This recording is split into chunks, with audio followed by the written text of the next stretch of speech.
Perfecto, empezamos.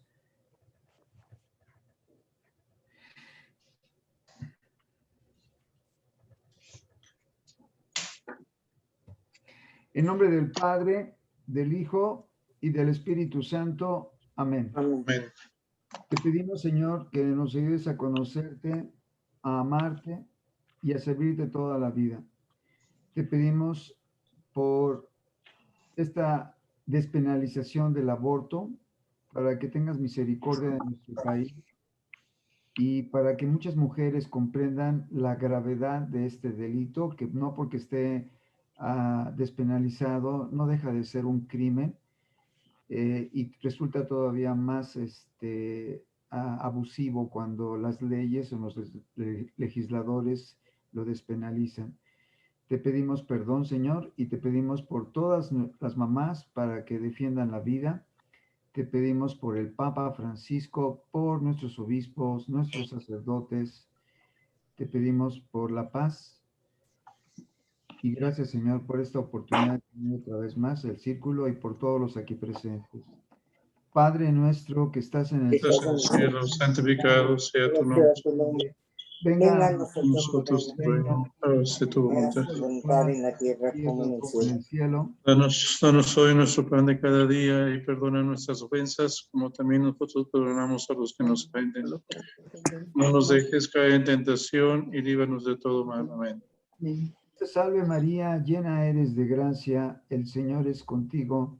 Bendita eres entre todas las mujeres y bendito es el fruto de tu vientre, Jesús.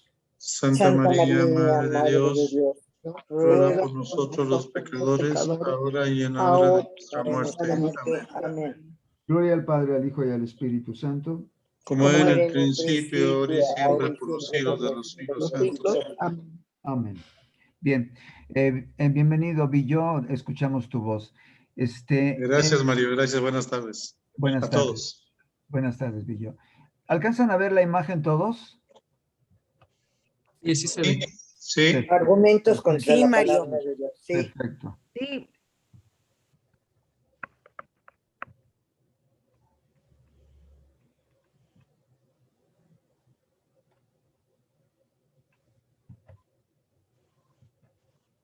Ok. Argumentos contra la palabra de Dios o contra la iglesia, segunda parte, en el ámbito de la ciencia y de la fe. Cuarto argumento, esta vez contra la fe católica usando la Biblia. ¿Por qué, si la palabra de Dios prohíbe adorar imágenes, la Iglesia Católica las adora? Por ejemplo, Éxodo capítulo 20, versículo 4, dice muy claramente, no te harás imagen de lo que hay en lo alto, ni en lo bajo, de ninguna imagen, porque solamente a mí me has de adorar. Muy bien. Respuesta, por favor. ¿Quién dice yo? Cualquiera. No se preocupen, ¿eh? Acuérdense que esto es un ejercicio para que todos sepan responder. No se preocupen, aquí vamos a pulir las respuestas. ¿Quién quiere decir algo? es que no adoramos, Muy bien. no adoramos las Muy bien, imágenes, Vicky. sino que son las que nos ayudan a llegar hacia Dios, o sea, con su ejemplo. Exacto. La imagen es una referencia, Sobre ¿no? todo sabes qué es lo que representan para nosotros, ¿no? Claro. No es, O sea, no es a la imagen hecha de barro o de lo que sea hecha por el hombre, sino lo que representa para nosotros en nuestra fe.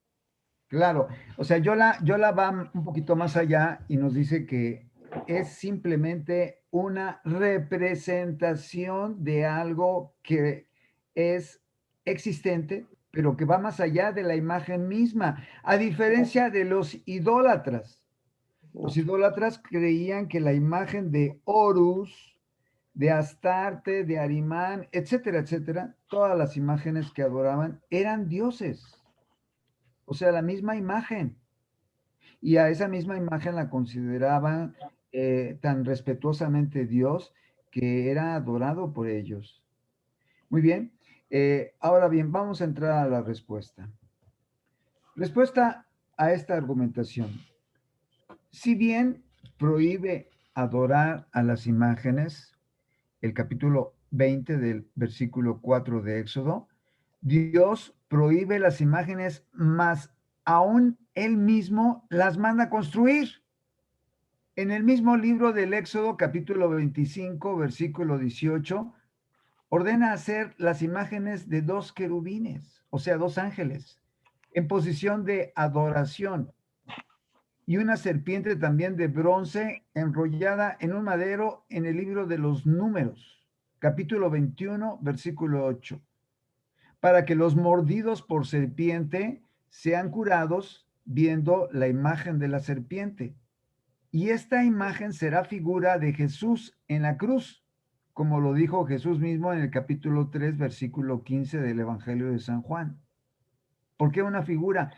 Porque así como por la serpiente en un madero, o sea, en un árbol, introdujo el pecado, así el mismísimo Hijo de Dios en un madero iba a reparar ese pecado con su propia sangre, con su propia vida. Por eso la sangre de Jesús es tan preciosa para nosotros. Y nos arrepentimos por derramarla con nuestros pecados, inútilmente. Por lo que las imágenes no están prohibidas, siempre que no se les considere a las mismísimas imágenes como dioses. Por ejemplo, las imágenes de Santa María representan a la que está en el cielo, que eso es lo que Yola nos está queriendo dar a entender. O sea, representan nada más. Igual que un protestante tiene la foto de su mamá en un lugar de honor en su casa. Así de simple. O sea, ese protestante no rompe la fotografía de su mamá porque dice que no va a decir, es que ahí está mi mamá. No, no, no, porque es una idolatría, dice él. No, no, no, no. Esa imagen simplemente representa a la que está en el cielo, porque ellos creen también una vida después de esta. Así que la imagen es simplemente una representación que es el fondo de lo que nos dice Yola muy bien. Perfecto. Siguiente. Quinta argumentación contra la fe católica, usando la Biblia. Ahora contra la fe católica. Los ortodoxos no aceptan la afirmación del credo católico, o sea, nuestro credo niceno-constantinopolitano, que afirma que el Espíritu Santo procede del Padre y del Hijo, denominado como el filioque. O sea, es que en nuestro credo nosotros decimos que el Espíritu Santo procede del Padre y del Hijo. Si recuerdan, así lo decimos en nuestro credo. Y eso se llama filioque. ¿Por qué? Porque mete al Hijo. Filios es hijo. Y esta terminación oque significa que procede. Entonces, ese filioque, ese es lo que no aceptan los ortodoxos. ¿Por qué no lo aceptan? Es un argumento por el que se separan de nuestra fe los ortodoxos hasta la fecha, ya que la cita bíblica en el Evangelio de San Juan, capítulo 15, versículo 26, dice claramente lo siguiente: yo les enviaré al Espíritu de verdad, que procede del Padre. Punto. O sea, Jesús mismo nos aclara muy bien que procede del Padre. Nada más.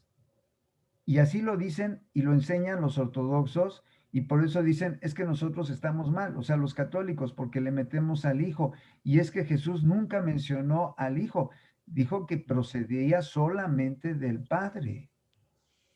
Y nosotros decimos en nuestro credo, creo en el Espíritu Santo que procede del Padre y del Hijo. O sea, qué sorpresa, los que están bien son los ortodoxos, aparentemente. Yo diría que en gran parte sí, pero ahorita vamos a entrar a la respuesta. ¿Quiere alguien responder? Yo sé que esta es una pregunta difícil, no crean que no me doy por enterado, porque yo sé que como no la hemos tocado, como no la hemos comentado nunca, pues resulta totalmente novedosa para ustedes. ¿Cómo es que nos separamos de los ortodoxos por el filioque? Y ahora se dan cuenta de que sí y de que los ortodoxos tienen razón. ¿Cuál es la respuesta? Yo sé que es difícil, ¿eh? No se preocupen, ¿eh? Y como es difícil contestar esa pregunta, vamos a entrar directamente a la respuesta. Respuesta a la quinta argumentación. Efectivamente, la cita de San Juan, capítulo 15, versículo 26, nos refiere que solo procede del Padre, como lo sostienen los ortodoxos. Y la Iglesia Católica, por los concilios de León y de Florencia, así como por Hilario de Poitiers y San Agustín, consideraron que la unión que existe entre el Padre y el Hijo, donde está el Padre está el Hijo, y donde está el Hijo está el Padre. Esta unión o comunión entre el Padre y el Hijo hace que no haya dualidad. Cuando decimos y procede del Padre y del Hijo, no hay dualidad, no es una dualidad. O sea, así lo interpreta la Iglesia. O sea, la Iglesia quiere respetar el sentido profundo de la cita como Juan la propone, que solamente procede del Padre y que solamente en esa unidad el Hijo está ahí con el Padre, pero es el Padre el origen de todo, incluyendo del Hijo y del Espíritu Santo. Porque aunque el Hijo procede del Padre, el Hijo estaba en el Padre, por eso es que engendra al Hijo sacándolo de él mismo, no es creado. Crear significa sacar algo de la nada, y el Hijo estaba en el Padre. Y entonces esta unidad entre el Padre y el Hijo hace que el Concilio de León y de Florencia considere la posibilidad de mencionar al Hijo también, pero siempre respetando el concepto de unidad, o sea, que al final de cuentas es el Padre el origen de todo. O sea, si se dan cuenta, en realidad nosotros creemos en lo mismísimo que los ortodoxos, y aunque mencionamos al Hijo, comprendemos de que no se trata de una dualidad, o sea, de que no es el Padre por acá y el Hijo por acá, y que de los dos procede el Espíritu Santo. No, no, no, no, no, no, no. Así no lo interpretamos nosotros. Nosotros creemos que el Hijo, el Padre aquí, junto con el Hijo, porque no hay separación, hay unidad por el misterio llamado circunmincesión, donde está el Padre está el Hijo y donde está el Hijo está el Padre. Y entonces en esa unidad es donde está el Hijo también, pero siempre respetando que el Padre es de quien procede todo. Así que en el fondo, si se dan cuenta, no hay diferencia. Y es así que decir que no procede de dos, sino de uno, el Hijo en unión al Padre, así se introdujo el filioque. Cuando los católicos decimos en el credo que el Espíritu Santo procede del Padre y del Hijo, pero la Iglesia Católica ha dispensado a los católicos coptos, quiero mencionarles que en la Iglesia Católica hay 23 ritos diferentes. Y los católicos coptos, que también son católicos, han solicitado a la iglesia quitar el filioque en su credo cuando ellos lo rezan, porque ellos se acercan mucho a los ortodoxos y la iglesia católica los ha autorizado plenamente. Y ellos rezan el credo sin el filioque.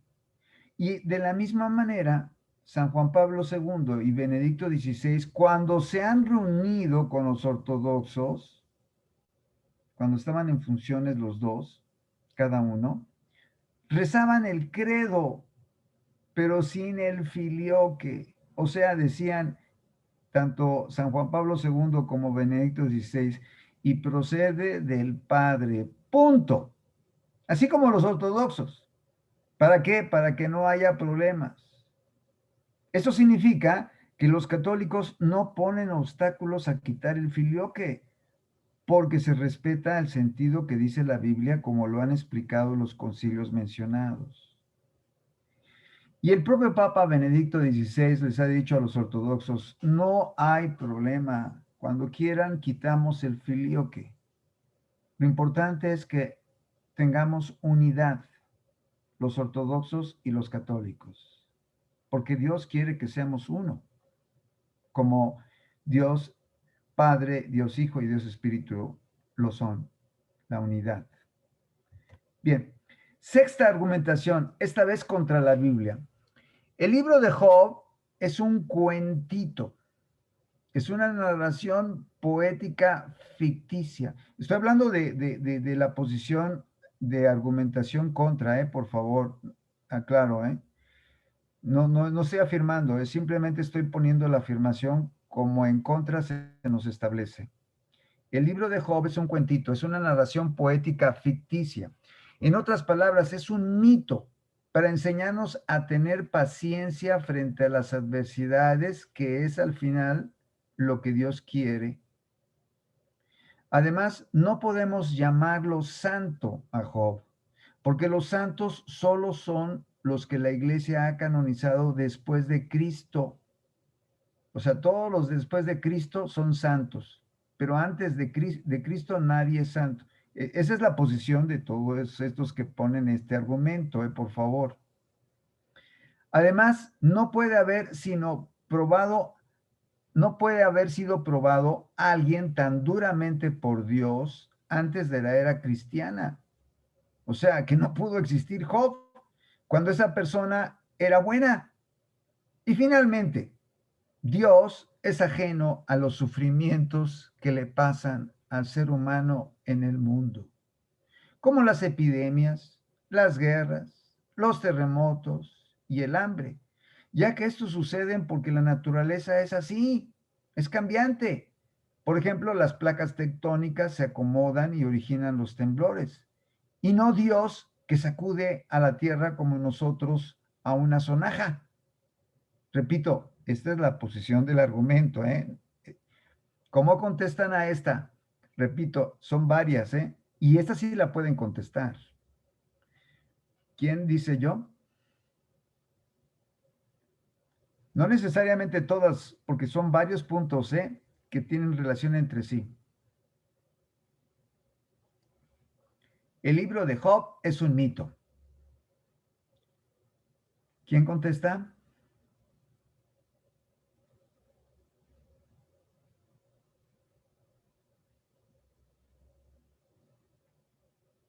Además, no podemos llamar a nadie santo antes de Jesucristo.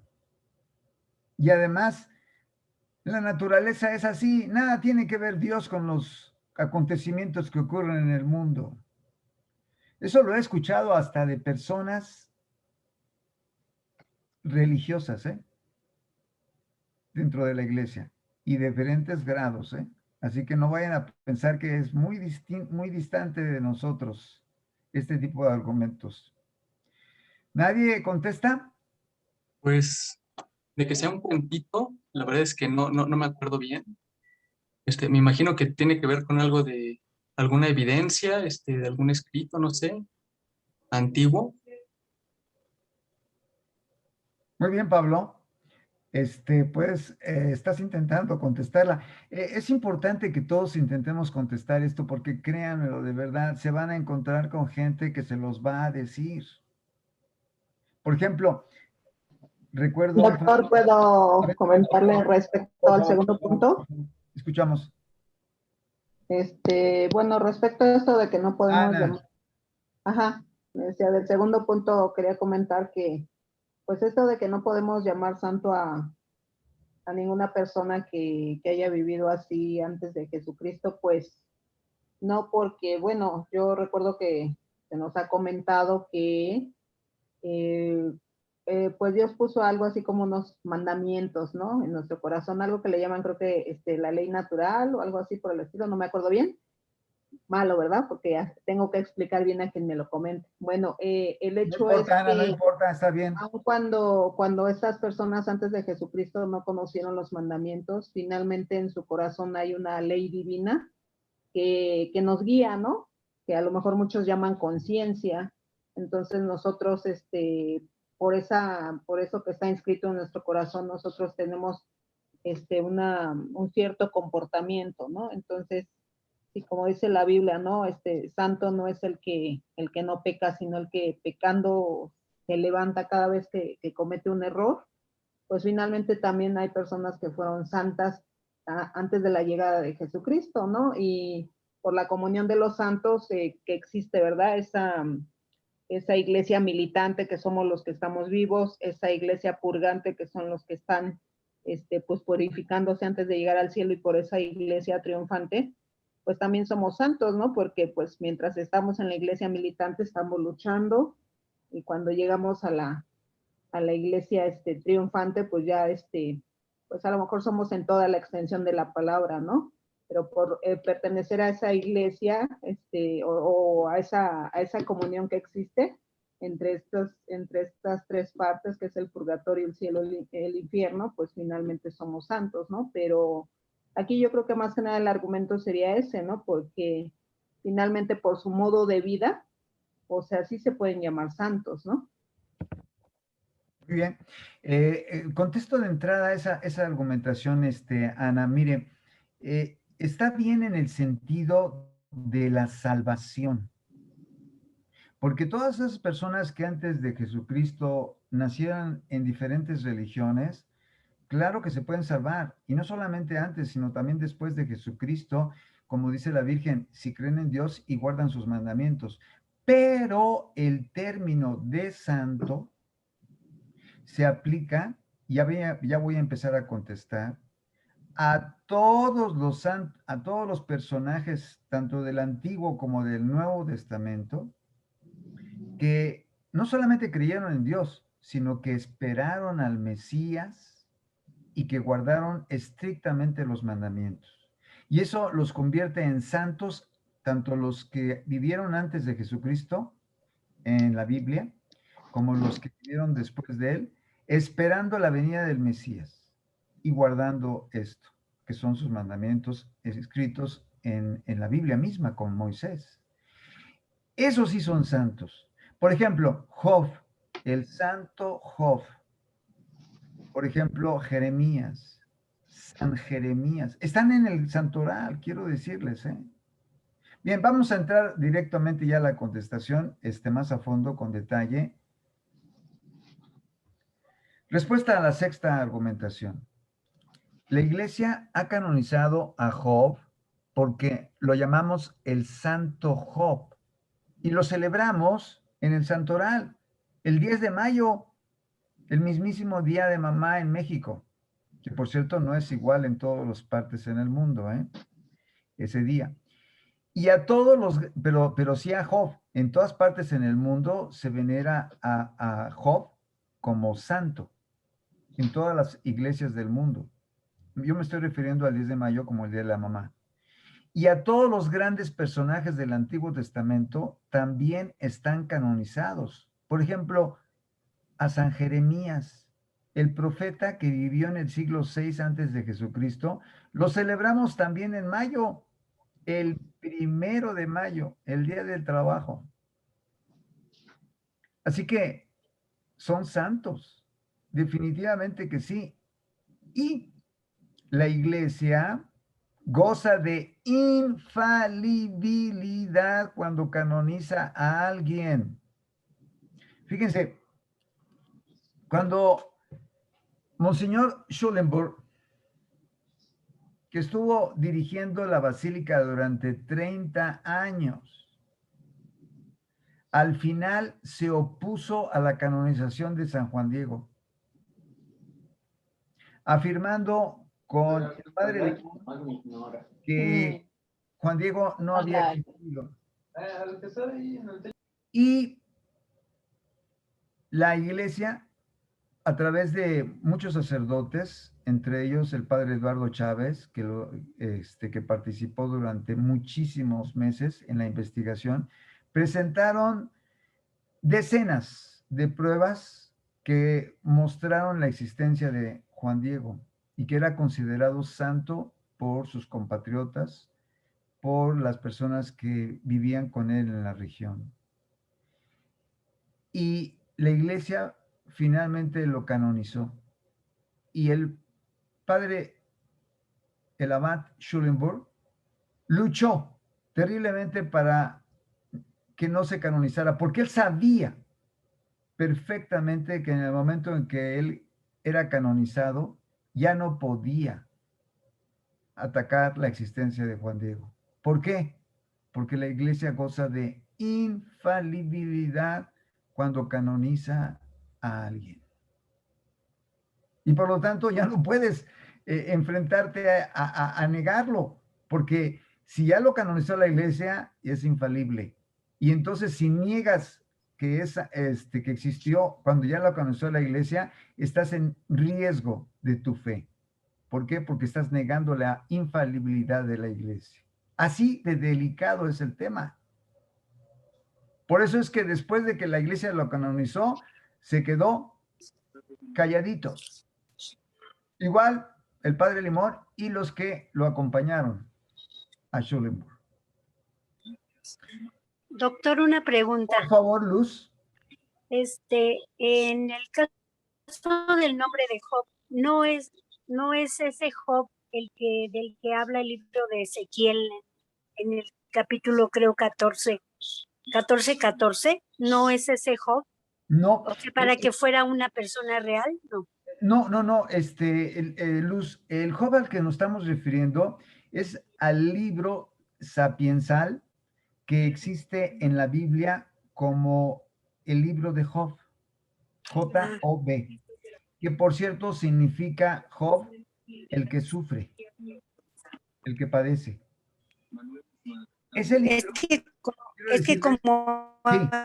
Ahí como está hablando usted de que si no existió verdaderamente, o sea, que es un mito, y ahí en Ezequiel 14:14, pues está mencionando que hay 3 hombres, Noé, Daniel, Job, y pues dice ahí que se salvan por su proceder o por su santo proceder, y por eso yo pensaba que a lo mejor se refería a ese Job, por eso. Sí, por supuesto. En esa parte donde usted lo está citando, así tal como lo está citando ahorita, perdón, yo no recordaba esa cita, pero ahorita como la menciona, claro que sí, se está refiriendo a Job y está metido dentro de los grandes personajes como Noé. Ajá, sí, Noé, Daniel. Por supuesto. Luz, perdón, aclaro. Entonces sí, se trata se está refiriendo a él, porque como también nos referimos al santo Job, quiero decirles que durante mucho tiempo el libro de Job era considerado un libro que había sido escrito muy recientemente, o sea, casi cercano al Nuevo Testamento. Pero gracias a Ana Catalina de Emmerich, resulta que ahora es al revés. Déjenme terminar ahorita la explicación y voy a decirles por qué. La iglesia goza de infalibilidad cuando canoniza a alguien, por lo que no puede canonizar un ser inexistente.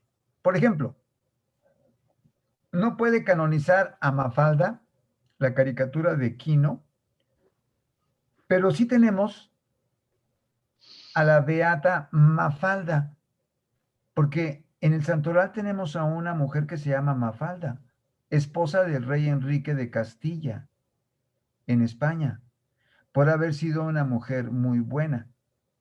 O sea, la iglesia canoniza a seres que existieron y que además fueron héroes en la virtud.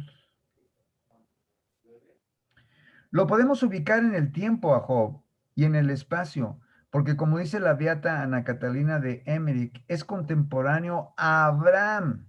Fíjense nada más. ¿Desde dónde parte Job? Y vivió en la tierra de Uz, en Idumea, hoy Arabia. Y su libro es considerado hoy, gracias a Emmerich, por los datos que proporcionó, el más antiguo de la Biblia. O sea, de todo el Antiguo Testamento, el más antiguo es Job. Así de fácil. El más antiguo. Es contemporáneo a Abraham. Por lo tanto, es anterior a Moisés. Por lo tanto, es anterior al Pentateuco. Y los desastres que suceden en el mundo son una prueba para unos y un castigo para otros, según lo dice el profeta Amós, capítulo 3, versículo 6. ¿Cómo lo dice Amós? Dice de la siguiente manera, una cita durísima que es necesario aprenderse. 3:6 de Amós. ¿Qué dice? ¿Habrá en la ciudad una calamidad cuyo autor no sea Yahvé? O sea, al final de cuentas, no escapan los sucesos catastróficos de la mano de Dios. Y si Dios los permite, es para unos una prueba y para otros un castigo. Como lo sucedió para Job. Lo que le sucedió a Job no escapaba de las manos de Dios, porque Dios lo estaba permitiendo y poniendo límites a que Satanás no atacara su vida. Al principio le había prohibido que atacara su salud, y después, como Satanás insistió en que gracias a la salud que conservaba, era todavía fiel a Dios, le dice, ok, te voy a demostrar que es fiel, aún perdiendo la salud. Y perdió la salud. Todavía dijo Job, Dios me lo había dado todo, Dios me lo quita todo. Ana Catalina de Emmerich habla hermosamente de Job y lo ubica en un lugar en el tiempo y en el espacio. Y lo describe con tantísimos detalles que, repito, gracias a ella, hoy podemos ubicar al libro de Job como el libro más antiguo de toda la Biblia.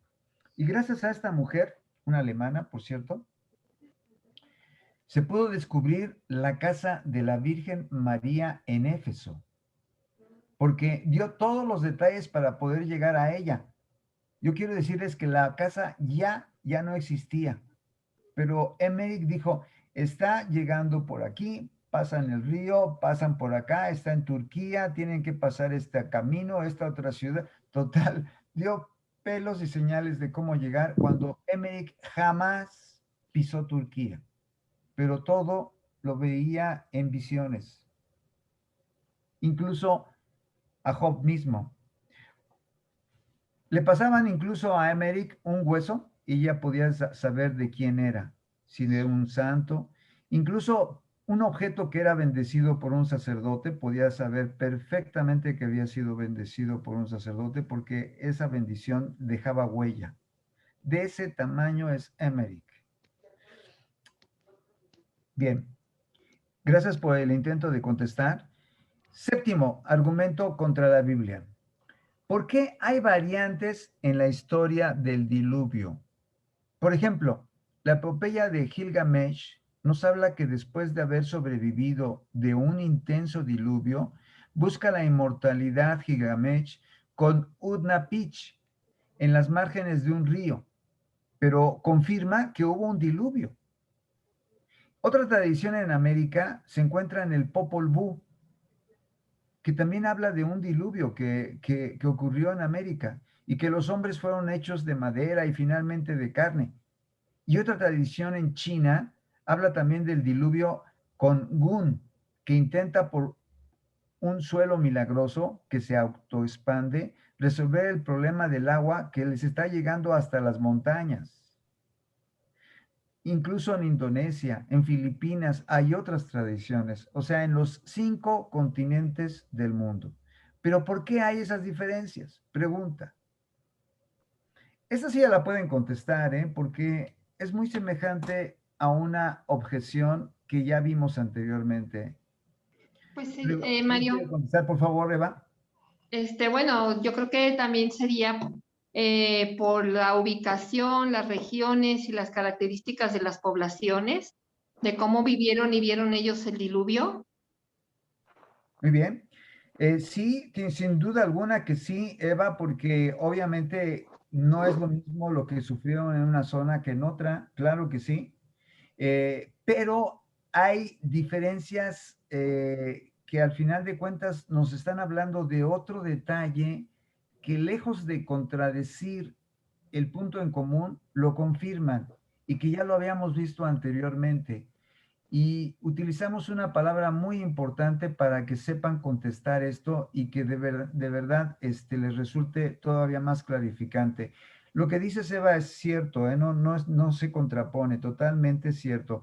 en las diferentes partes, es como un acontecimiento que ocurre en diferentes sitios, siempre habrá diferencias. Por supuesto, en las diferentes regiones, las diferentes culturas, como lo ve cada quien, claro que sí, como lo acabas de decir, Eva, también es cierto. Pero hay más. ¿Por qué hay diferencias? ¿Y cuál es la importancia de esas diferencias? Esto ya lo habíamos visto anteriormente, ¿eh? Te repito, ¿saben contestar esta pregunta? ¿Lo puedo contestar, doctor? Por favor, Ana. Pues que había dicho que son diferentes versiones, entonces el hecho de- Exacto, muy bien, perfecto, ahí está la clave. Muy bien, continúa, Ana, por favor. el hecho de que sean diferentes versiones por obviamente personas que lo vivieron cada uno por su lado, pues siempre encontramos diferencias, pero que no hay mayor problema, ¿no? Porque finalmente, pues, o sea, lo importante es que el suceso ocurrió, ¿no? Entonces ya los detalles es lo de menos, un poco. Exacto, exacto, esa es la respuesta, el detalle. Ana utiliza la palabra versiones. Se vale, porque se entiende al final de cuentas. Vamos ahorita a utilizar la palabra más correcta, pero se vale, por supuesto que sí. Respuesta al séptimo argumento. Igual que otra pregunta acerca de que por qué en un evangelio se menciona un ángel y en otro se menciona dos ángeles en el momento en el que Jesús resucita, y en uno y en otro, también aquí el punto en común es lo importante, ya que nos demuestra que son fuentes.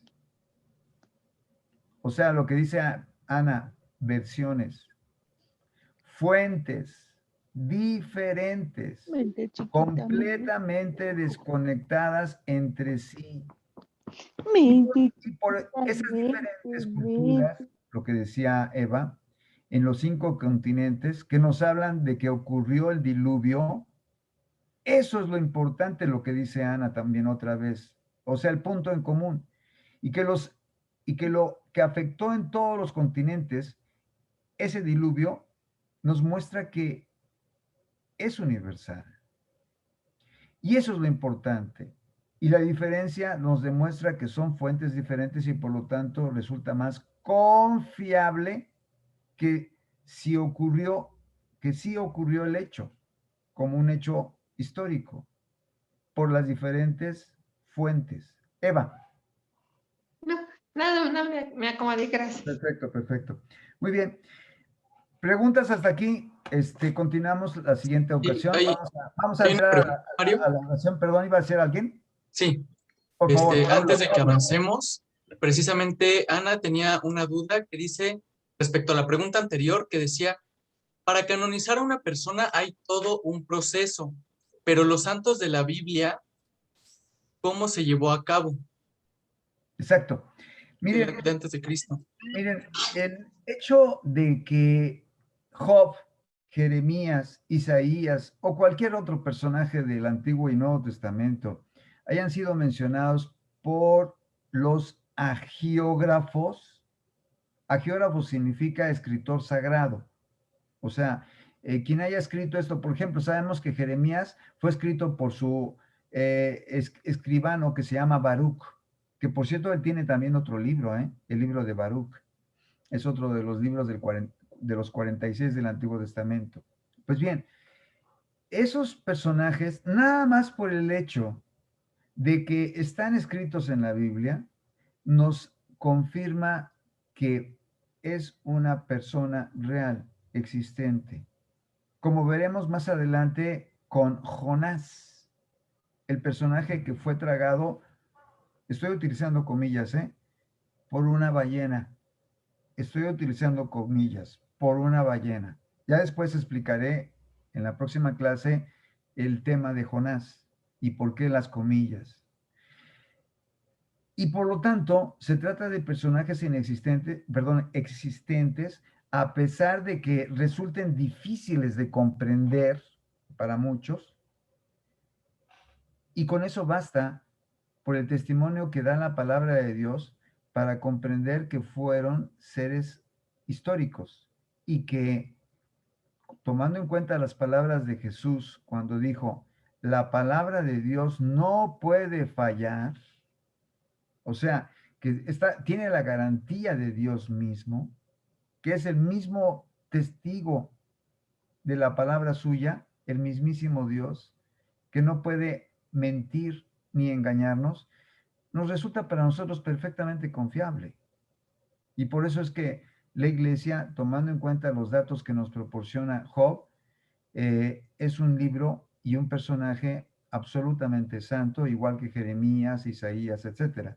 Pero claro, los datos de Emmerich sirvieron muchísimo, porque pusieron a Job en el lugar histórico preciso, ya que nosotros creíamos que Job, sin Emmerich, había sido escrito muy cercano a Malaquías, o sea, un profeta muy reciente en el tiempo cercano a Jesús.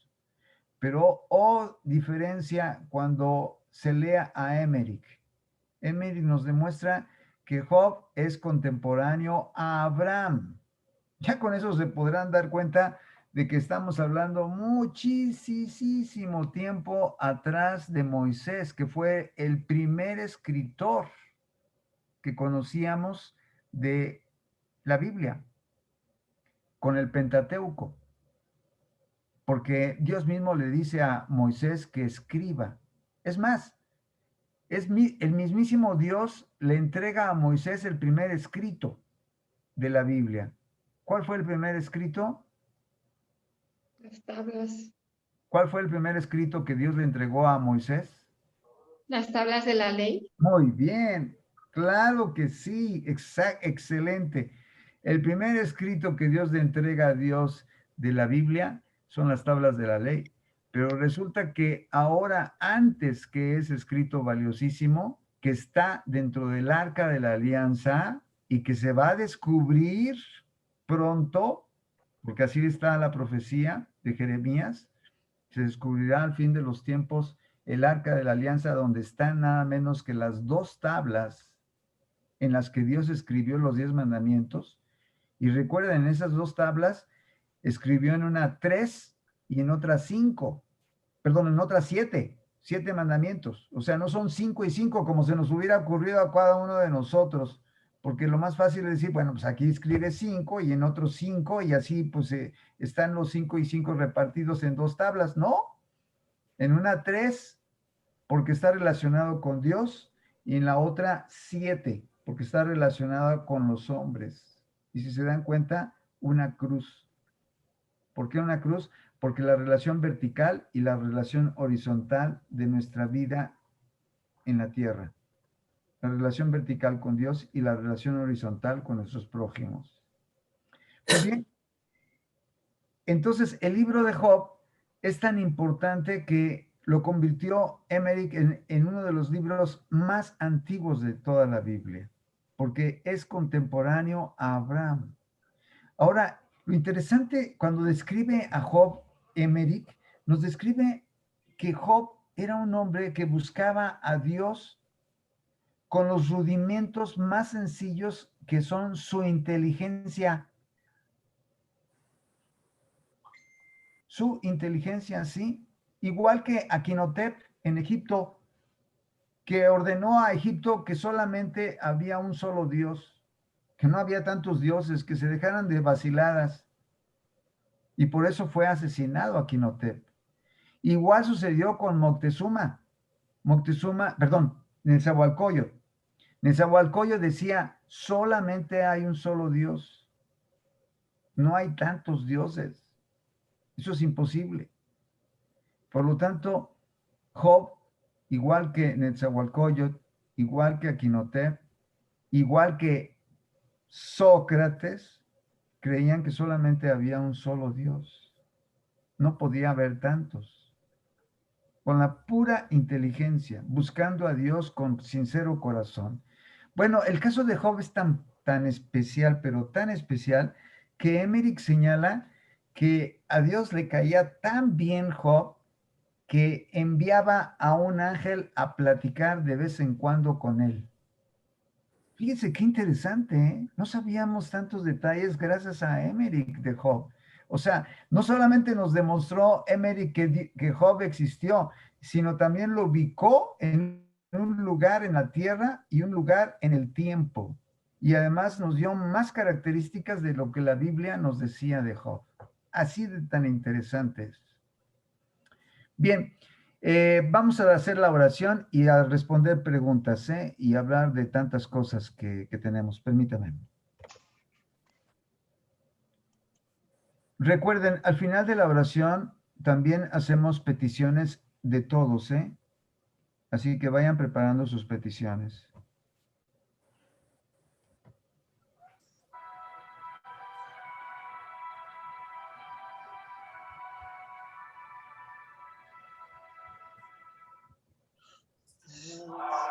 Regina, Mater misericordia,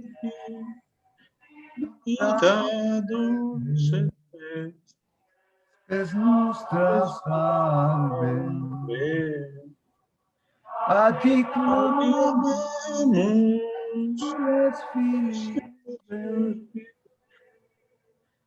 a ti suspiramos, clementes serpientes,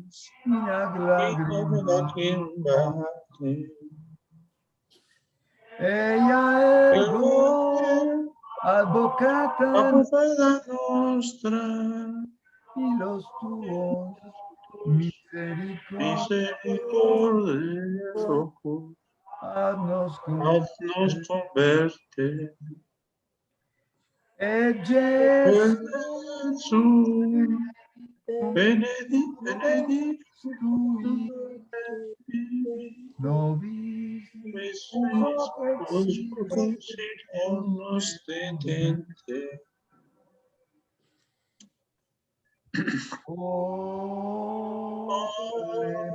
Clemens, Copia,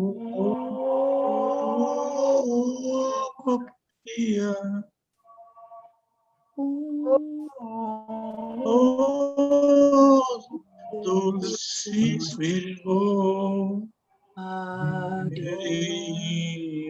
María. Bien, momentos de oración colectiva. Yo doy gracias porque Consuelo ha mejorado. Estuvo en un grandísimo peligro de perder la vida por el COVID y Haná nos ha estado informando. Te damos gracias, Señor. Te damos gracias. ¿Alguien quiere pedir, ofrecer algo más? Doy gracias por toda la ayuda otorgada a mi familia, Señor.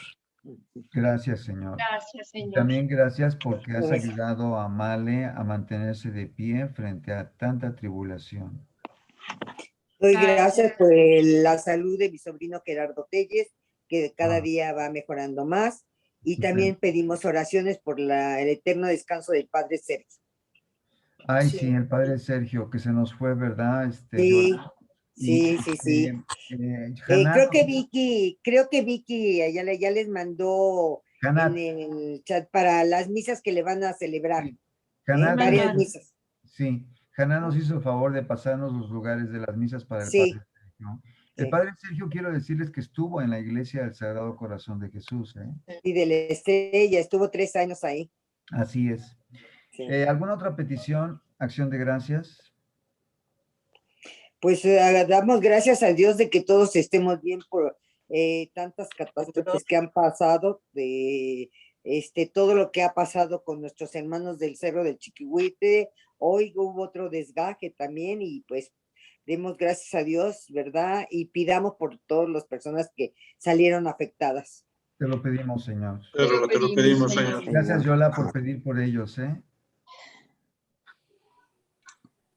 Por cada uno de nosotros, los miembros de todo el círculo bíblico, los que estamos en el WhatsApp, por nuestras familias y por nuestras necesidades materiales y espirituales. Te lo pedimos, Señor. Te lo pedimos, Señor.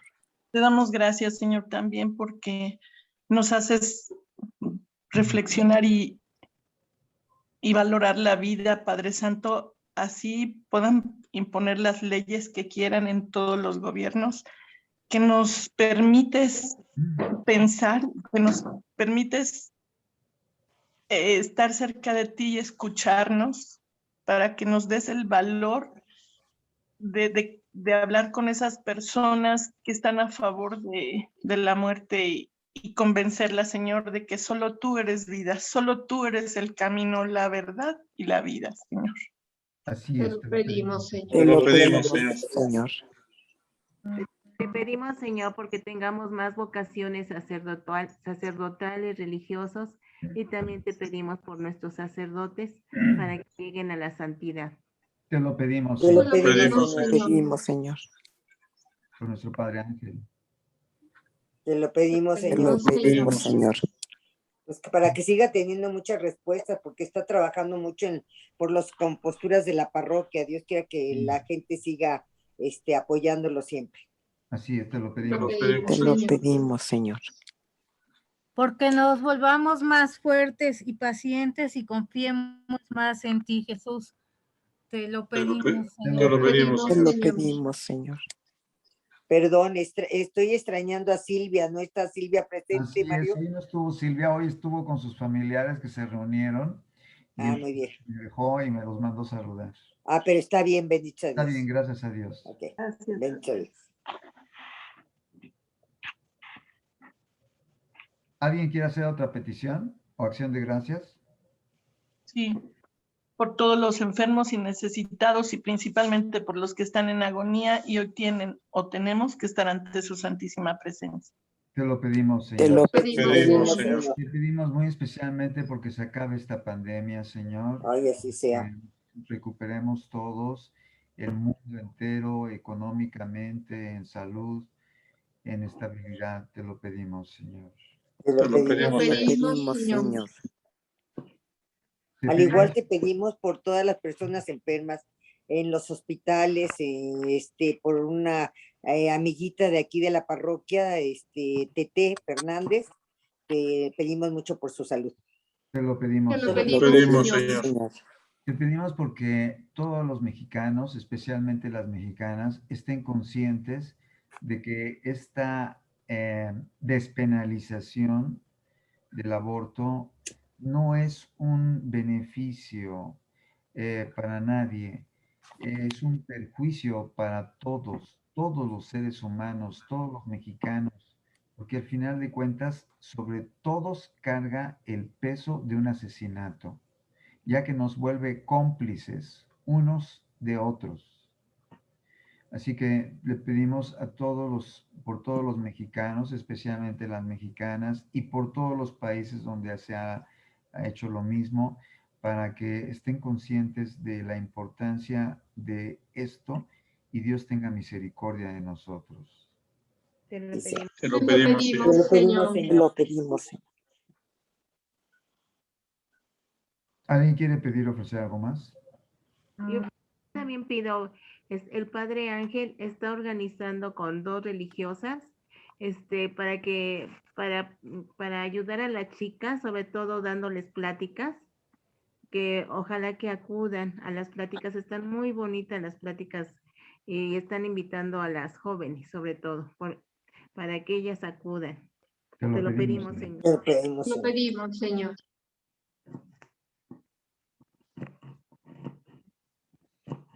Te damos gracias, Señor, por esto y terminamos aquí. Ahora pasamos a la siguiente parte, que son las preguntas. Preguntas ahora sí, cualquier duda. Recuerden que la pregunta se hace en cualquier momento, pero como lo hemos demostrado ahorita ante las participaciones que ha habido. Pero ahora es el momento del tema de las preguntas. ¿Dudas? Yo tengo una... Por favor. Ah, ok. Es que no, de ahí puse en el chat que tenían una pregunta, pero no sabía cómo hacerla. Se supone que Jesús, José y María huyeron a Egipto para que no quería matarlo Herodes, ¿verdad? Se supone que un ángel le dijo a José que se fueran a Egipto y que él le avisaba hasta la muerte de Herodes. Murió Herodes y todo eso, pero después en la Pasión de Cristo volvió a aparecer Herodes. Entonces, Yo ahí Ya, tengo un conflicto. ya, Porque murió Herodes, y ya regresaron y todo, y después volvió a aparecer. Ya. Ya ¿Sí? entendí la No lo pregunta, quise perdón. porque- No te preocupes, no te preocupes, está muy bien. Miren, recuerden una cosa, ya les había comentado con respecto a otra pregunta que hizo otro miembro del círculo, que nunca se puede pedir disculpas ni se puede esgrimir alguna disculpa o alguna, ¿cómo les diré? Malentendido por cualquier duda que tengamos, porque simplemente nadie nace sabiendo. Y como nadie nace sabiendo, todos tenemos que preguntar. Así como los niños, en esa etapa de la edad en la que todo preguntan. Verdaderamente, como dice Jesús, si no somos como niños, no nos salvaremos. Y por lo tanto, tenemos que volver a tomar ese hábito tan maravilloso de ser preguntones. Y nunca pedir que nos disculpen por preguntar, ni que se entienda nada parecido, porque es nuestro deber hacerlo. Bien, la respuesta es la siguiente, Lupita. Ciertamente, Herodes el Grande, que es el papá de varios Herodes, murió en el año 4 antes de nuestra era.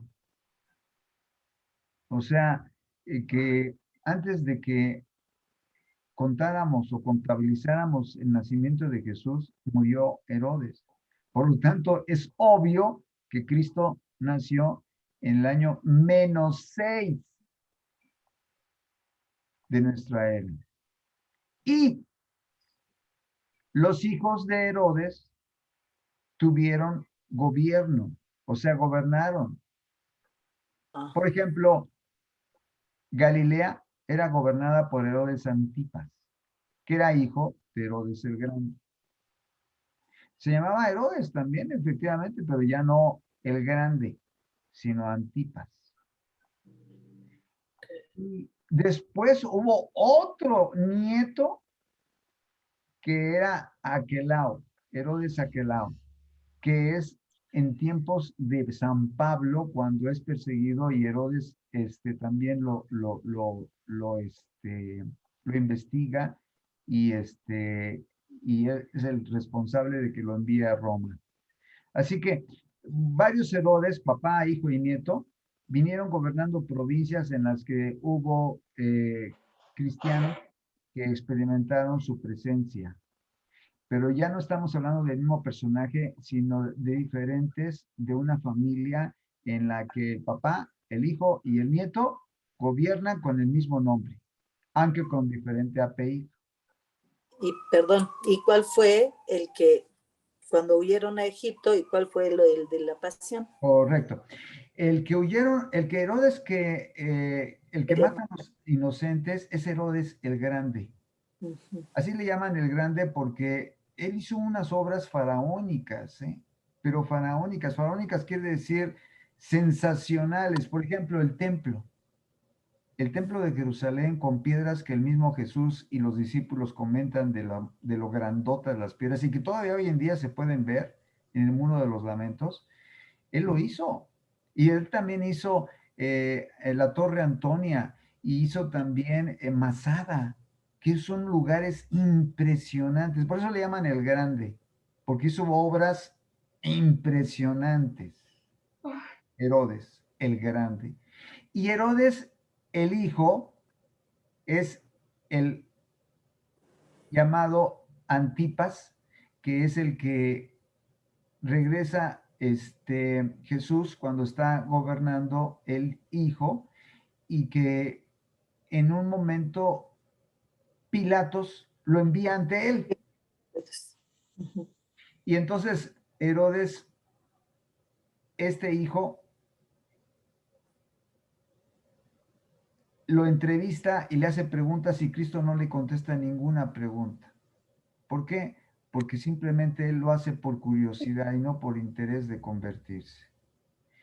Y luego hay otro, ¿verdad?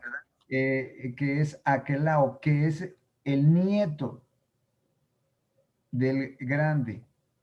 y que es el que San Pablo es por él investigado, o sea, lo entrevista, le hace preguntas y lo envía a Roma porque le dice Pablo que es ciudadano romano. Ah, si eres ciudadano romano, yo no me meto contigo. ¿Por qué? Porque hay cargos contra mí si me meto contigo para juzgarte. Te juzga solamente Roma y a Roma vas a ir. Y lo manda a Roma. Entonces, esos son los 3 Herodes que suceden en la vida de los cristianos con Jesús, con los discípulos y con San Pablo, ¿verdad? A ti, Lupita. Preguntas. Mario, soy Male, tengo una Male, pregunta. por favor, Male. Tengo entendido que Jesús solamente escribió una vez y era cuando iban a apedrear a Magdalena. Escribió en la arena para que el viento soplara su letra. ¿Tú puedes explicarme algo de eso? ¿Por qué Jesús no escribió más? ¿O por qué Jesús nada más escribió en el caso de Magdalena por adúltera? Ya. Bien, mira, el caso de esta mujer que era adúltera, eso sí es cierto, lo más probable es que no haya sido Magdalena, sino haya sido otra adúltera. Pero Magdalena también lo fue, ¿eh? Fue también adúltera y fue también publicana, ¿eh? Y también hay una tercera mujer que también es prostituta y que le lava los pies con perfume de nardo. Esas 3 mujeres tenían esa práctica de la prostitución. Y Jesús, con respecto a la mujer a la que la llevan para que participe en el apedreamiento, porque está escrito que a una mujer adúltera sea apedreada. Así lo menciona el libro de Levítico. Pero lo curioso del caso es que el Levítico menciona que sí debe ser apedreada la mujer, pero también el hombre. Y curiosamente, los judíos no llevan a ningún hombre con el cual haya pecado esa mujer. Y entonces Jesús aprovecha esa situación para entonces poner los nombres de los hombres. Y los nombres de los hombres que están ahí, en el mismo sitio donde quieren apedrearla, son hombres que han participado con ella sexualmente. Y entonces cuando ven que Jesús está escribiendo sus nombres y que está escribiendo el nombre de ella, entonces empiezan a alejarse, pero empiezan los de mayor edad. ¿Por qué? Porque son los que tienen más carga de pecados. Y entonces termina con el último, que también se da cuenta de que Jesús escribe su nombre, y entonces dice, ¿para qué me quedo? ¿Me van a apedrear también a mí? Y entonces, por eso, se alejan y dejan a la publicana, y entonces le dice Jesús, los que te acusaban ya no están aquí. Y entonces dice, así es, Señor, ya nadie me acusa. ¿Por qué? Porque Jesús ha demostrado que el mismísimo pecado por el que condenan a esa mujer es el mismo pecado con el que deben de también juzgar a todos esos hombres que condenan a esa mujer. Y por lo tanto, utilizaron sus pies para decir, ay, nos vemos, porque no quiero ser apedreado. Y entonces Jesús le dice a la mujer, yo tampoco te condeno, como esos hombres que se han ido, y por lo tanto, vete y no peques más. ¿Y por qué así no escribió más Jesús, Bien, Mario? muy bien, muy bien. ¿Por qué no? Miren, la respuesta es la siguiente. Jesús pudo haber escrito todo lo que hubiera querido y de hecho, con su inspiración se ha escrito todo lo que dijo, todo lo que hizo, está escrito. Yo la otra vez les mencionaba que María Valtorta, Emmerich, Ágreda, Santa Brígida, Santa Catalina de Siena, nos han revelado hasta los mínimos detalles de la vida de Jesús. Todo está escrito. Por eso es que no necesitaba Jesús escribir nada. Para dejarnos el poder maravilloso de Dios y se cumpliera lo que él mismo había dicho, que no hay nada oculto que no llegue a descubrirse. ¿Y cómo se iba a descubrir? Con el tiempo, porque Dios inspiraría a hombres y mujeres para que escribieran todo lo que hizo y dijo Jesús durante su vida en la tierra. Así que nos iba a dar muestra del poder de Dios y el cumplimiento de su profecía. ¿Y cómo lo iba a hacer? Sin que él escribiera una sola letra. Ahora, también nos dijo lo siguiente: los evangelios son 4 y todos los libros del Nuevo Testamento son 27 y todos los libros de la Biblia son 73, 46 y 27 del Nuevo Testamento, Antiguo y Nuevo, total 73. Pero dijo lo siguiente también Jesús en el libro de Valtorta: si más se hubiera escrito en ese momento, fíjate bien lo que dice Male. Aquí está la respuesta a tu pregunta. Si más se hubiera escrito en ese tiempo, menos se hubiera creído. Esa es la respuesta, Male. O sea, Dios nos dejó el límite en su sabiduría y en su conocimiento de lo que es el ser humano, el límite del que escribiendo esto van a creer los más. Y si hubieran escrito más, menos hubieran creído. Sin embargo, se iba a escribir todo, pero con el tiempo. Y es precisamente nuestros días donde hoy en día tenemos ya todo lo que dijo y habló Jesús. Les decía la vez pasada que un día vamos a tocar esa clase. Les voy a mostrar un libro de María Valtorta. Son 12 tomos de este grueso. Y son todas las palabras que dijo Jesús. Cuando tú lo lees, de veras que es impresionante, ¿eh? De verdad, cuando tú lees uno de estos libros, dices tú, caramba, es como si estuviera leyendo los evangelios. Y ves tantísimas parábolas. Y aquí es donde comprendes las palabras de San Juan cuando dice que no tenían papel para escribir tantas cosas que dijo y que hizo Jesús. La verdad es que si estamos viendo 12 tomos de este grueso, comprendemos que evidentemente en aquel momento, con tanta escasez de papel para poder escribir su Evangelio de San Juan, realmente sus palabras son ciertas. Y como no solamente es una parte, también está completado con Ágreda, que son otros 10 tomos, y está completado con Santa Brígida, con Santa Catalina de Siena, en fin, o sea, está todo detallado y todo se escribió y no hay nada oculto que no se haya descubierto. Y por eso es que no se escribió en ese momento, Male. Esa es la respuesta. Muchísimas gracias, Mario. Gracias por preguntar, Male. Preguntas, por favor, Pablo. Sí, claro. Luz dice, doctor, ¿cómo se puede responder a esta pregunta? Si Dios sabe ya de antemano quién se salva y quién no, entonces, ¿por qué permite que alguien que ya sabe que no se va a salvar haga daño a otros como asesinatos, secuestro, violaciones? Si sabe que esa persona no se va a salvar, ¿no será una injusticia? Es una preciosa pregunta, ¿eh? ¿Quién la hizo, Pablo? Luz. Luz, qué bonita pregunta, Luz, de verdad, ¿eh? Muy, muy, muy lógica, muy estratégica. En fin, estupenda. Mira, Luz, para empezar, la parábola de la cizaña y el trigo.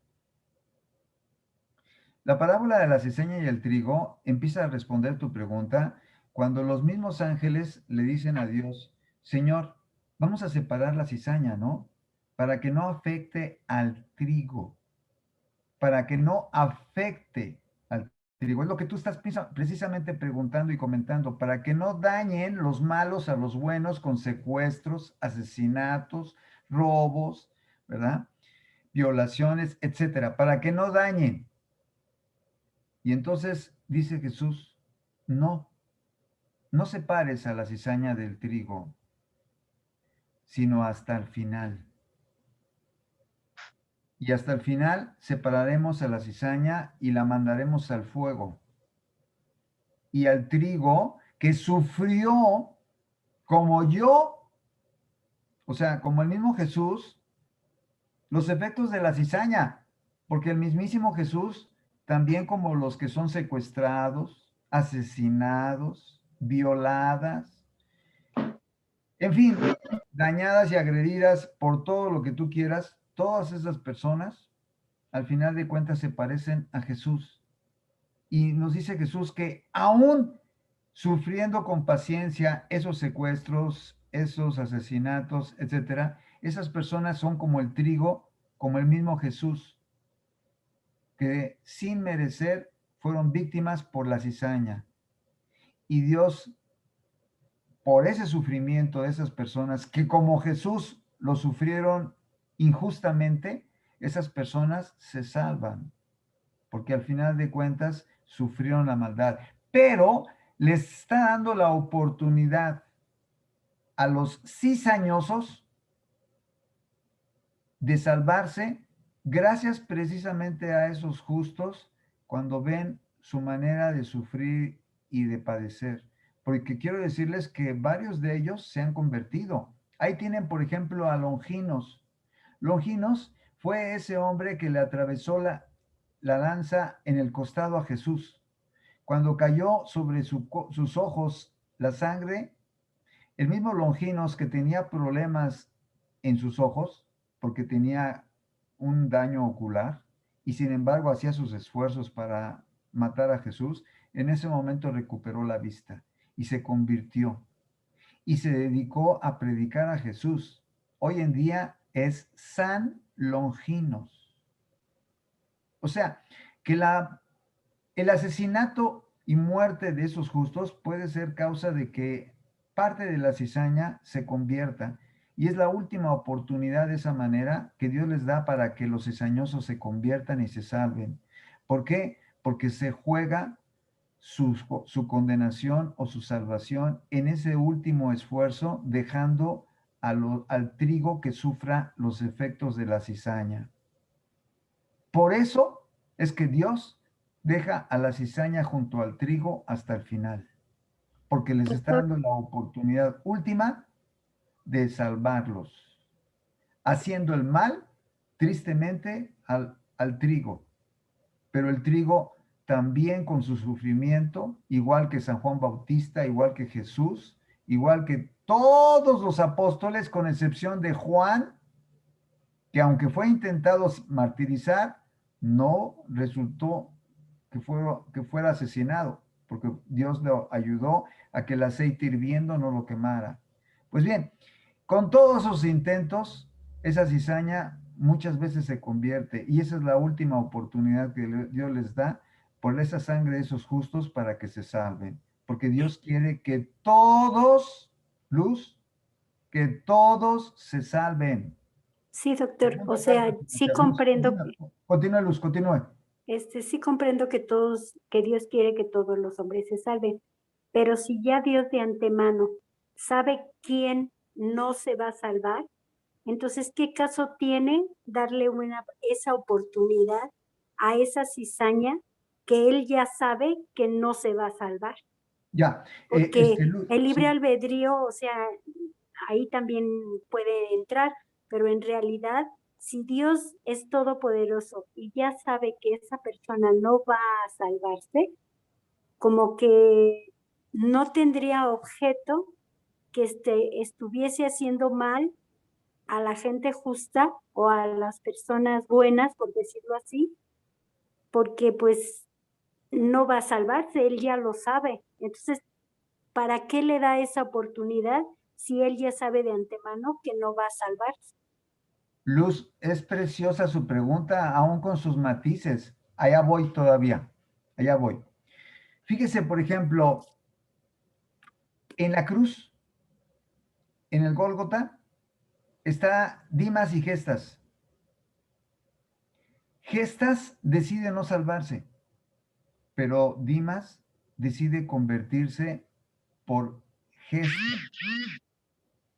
Sí, Dimas decide salvarse por Gestas, porque le dice Dimas a Gestas, le dice, tú y yo estamos aquí, por eso no tenemos por qué agredirlo a él, porque lo que estamos recibiendo lo merecemos. Pero este es un hombre justo, por lo tanto no tienes por qué agredirlo y insultarlo, porque él no lo merece y en cambio tú y yo sí.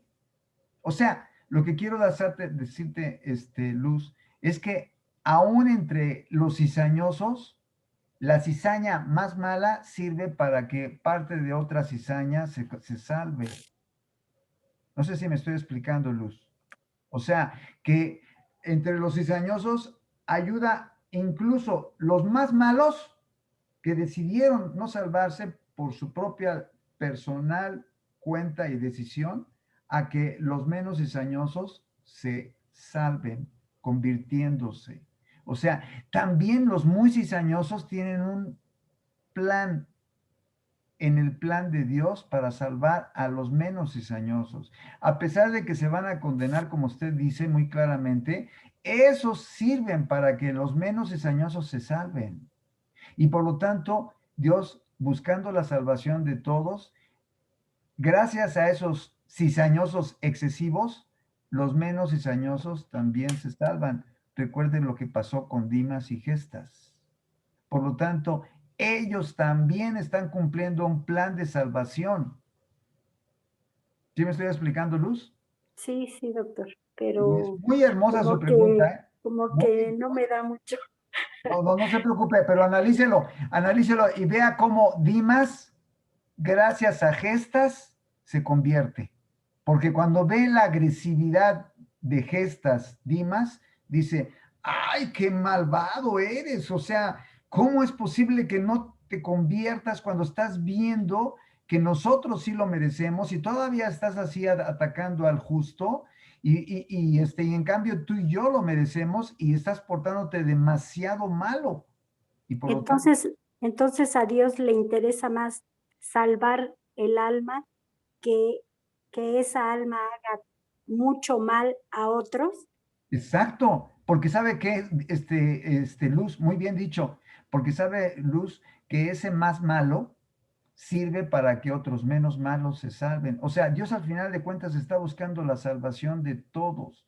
Y que si alguien en su decisión personal quiso ser malo y muy malo y por eso se condenó y decidió hasta el último momento, como Judas Iscariote, tomar el papel de malo en excesivo, finalmente lo deja, pero ese papel de malo sirve para que los menos cizañosos también se conviertan y se salven, porque Dios está buscando la salvación del que pueda, aún de los menos cizañosos, gracias a los más cizañosos.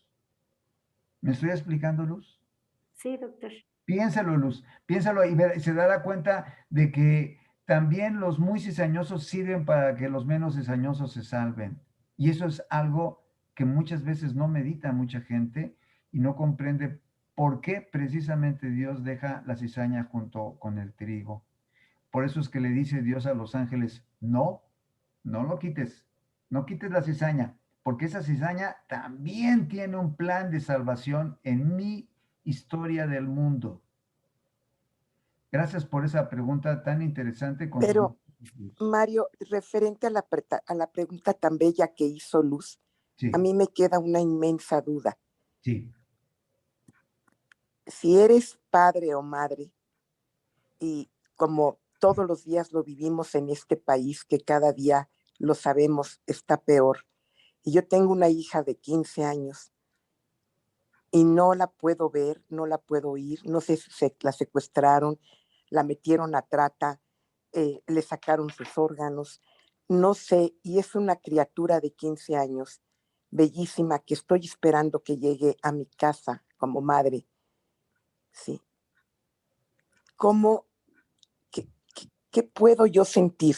O sea, entiendo la pregunta de Luz en el aspecto de, en ese momento, ¿sí? Dios permitió que a mi hija le sucediera algo tan terrible como el que fuera secuestrada o violada o vendida, o a mi hijo, no nada más mujeres, a mi hijo de 18 años que no aparezca y todos los días lo vemos en noticias, en lo que tú ya explicaste de terremotos y eso ya lo entendimos con la plática de hoy. Pero la pregunta de Luz es tan bella que ¿qué sucede con alguien que pierde a un ser querido sin saber qué fue de él, Mario? ¿Qué sucedió? Dios, ¿en qué momento entra con esa criatura? Y sobre todo, la mayoría son criaturas inocentes. No hablo de la chica que toma el mal camino o que se escapa con el novio. No, eso sucedió, sucede y sucederá, pero ¿qué pasa si yo no sé? Y me hablan y me dicen que mi hijo está secuestrado y yo no tengo esa cantidad, o bien no la vuelvo a ver, o a mi hermano, o a familia. Es un dolor tan inmenso que yo creo, Mario, que es un dolor que no me puedo explicar. Completamente comprensible, Male, y le echaste crema a los tacos de la pregunta de Luz y la hiciste más complicada y más interesante. Te contesto, Male. Mira, en una ocasión Jesús le pasó ante la mismísima pregunta de Santa Faustina Kowalska a Jesús la siguiente escena. Le pone un campo de guerra lo más terriblemente desolado, donde están los jóvenes esperando todos de los dos lados la muerte. ¿Por qué? Porque resulta que nadie se puede mover. Se han acabado los víveres de ambos lados. Saben que lo único que les queda son unos escasos minutos para morir por el hambre y la sed que los está quejando. Y entonces Faustina se está dando cuenta de la escena que le está mostrando Jesús, de los dos lados, ¿eh? Terrible, donde saben los dos que van a morir y saben que en un momento dado no pueden hacer nada más que esperar la muerte. Y entonces le hace la pregunta, casi la misma que tú estás haciendo, Male. Le dice, pero Señor, los dos están esperando la muerte, están desesperadísimos. Y entonces Jesús le pone las palabras que en la mente de ambos lados están surgiendo de los dos soldados, de los soldados de ambos contingentes. Y en ambos contingentes están surgiendo las siguientes frases. Dios mío, perdóname. Dios mío, perdona al mundo, perdona a mi familia. Voy a morir sin duda alguna en los próximos minutos. El hambre y la sed me están agotando. Y los dos están haciendo las mismas peticiones de los dos lados. Y quiero decirte que los dos lados había hombres buenos y había hombres malos. Pero curiosamente, tanta la desesperación y tanto el sufrimiento que están experimentando los dos lados, que la mayoría, el 90 y tantos % de los soldados que están en los dos frentes, están haciendo la mismísima oración. Y entonces empieza a recibir la contestación Santa Faustina y dice, pero Señor, ¿no había otra manera? Y entonces el mismo Jesús le muestra a esos mismos jóvenes de los dos lados en otro momento en que no hubiera habido ese enfrentamiento. ¿Qué estarían haciendo si no hubiera habido ese enfrentamiento? Estarían drogándose, estarían fornicando, estarían en bandas de delincuencia y estarían siendo asesinados unos por otros en ese momento de ajetreo y de desenfreno. Y entonces le está mostrando en esa escena a Santa Faustina que esos jóvenes están en su mayoría salvándose gracias a la terrible desesperación en la que se encuentran en ese momento. Concreto, ¿y a dónde voy? Imaginemos a esa persona que nos resulta muy difícil de entender, Male, que puede ser una hija, que puede ser un hijo, que fue secuestrado, que está siendo sacado sus órganos, etcétera, etcétera, etcétera, lo que sea. Y en ese momento, ese joven o esa chica está diciendo, Dios mío, ten misericordia de mí, perdona a mí, perdona a este secuestrador, perdona al mundo que tanto te ofendemos. Y esa joven y ese joven, los dos, mujer y hombre, se están arrepintiendo, se están convirtiendo y se están santificando. Ciertamente la mamá, el papá, sufrirán el resto de su vida la angustia de haber perdido a su hijo, pero la fe, que sabemos que más allá de esta vida nos espera la eternidad, nos da el consuelo de que los volveremos a tener unos con nosotros y máximo si murieron en estado de gracia. Que de otra manera, si no hubieran muerto en estado de gracia, se hubieran separado por toda la eternidad, porque unos hijos se hubieran ido al infierno, a lo mejor algún papá o a lo mejor alguna mamá, etcétera. Pero en esas condiciones, con esa angustia de esa hija y de ese hijo mismo que sufrió y la misma mamá, esa misma angustia los hace acercarse a los dos a Dios de una manera inexplicable, de una manera poco deseable, pero que al final de cuentas está mirando la eternidad, Dios, de ambos, la eternidad que representa su salvación, porque esta vida, Male, es un abrir y cerrar de ojos, como dice Job, precisamente Job otra vez.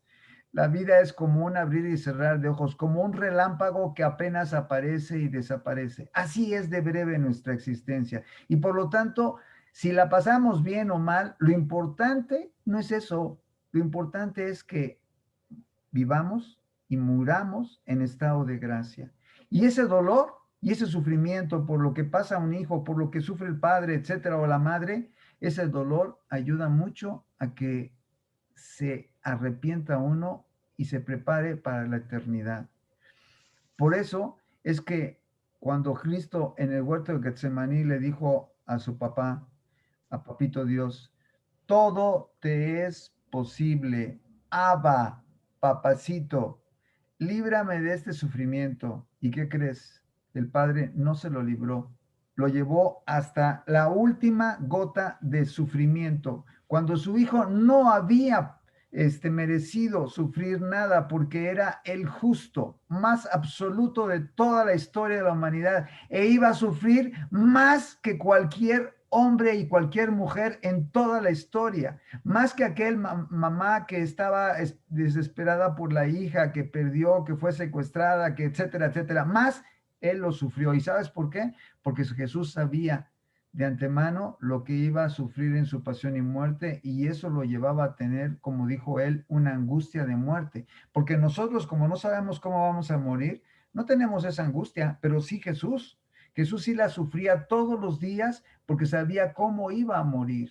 Y por lo tanto, ya en cada momento de su vida, él sufría una angustia de muerte que nosotros no experimentamos. Y por lo tanto, el hombre que más sufrió en toda la historia de la humanidad nos dio ejemplo para que nosotros a su ejemplo también seamos pacientes con el dolor y el sufrimiento y al final de cuentas nos salvemos, que eso es lo importante. Está buscando la salvación de ese hijo y de esa mamá y por eso pasamos por el trago amargo del dolor. Gracias, Mari. A ti, muy Mari, bella respuesta, gracias. Vale por preguntar. Preguntas, por favor, Pablo. Y claro que sí. Un poquito relacionado, Gerardo Telles preguntaba si una persona gravemente enferma o que padezca dolores muy fuertes, ¿le puede conceder Dios la muerte si la persona lo pide? Claro que sí. La misma Santa Teresa de Ávila le decía a Dios, muero porque no muero. O sea, le pedía a Dios, quítame ya la vida, ya quiero estar contigo en la eternidad. Sí se puede, sí se vale. Lo que no se vale es quitársela. ¿Por qué? Porque la vida nos la dio Dios y es el único que nos la puede quitar. Y por eso es una terrible injusticia lo que acaba de suceder, que es la despenalización, porque al final de cuentas, sin la despenalización, las mujeres se van a sentir cerca de la legalización del aborto.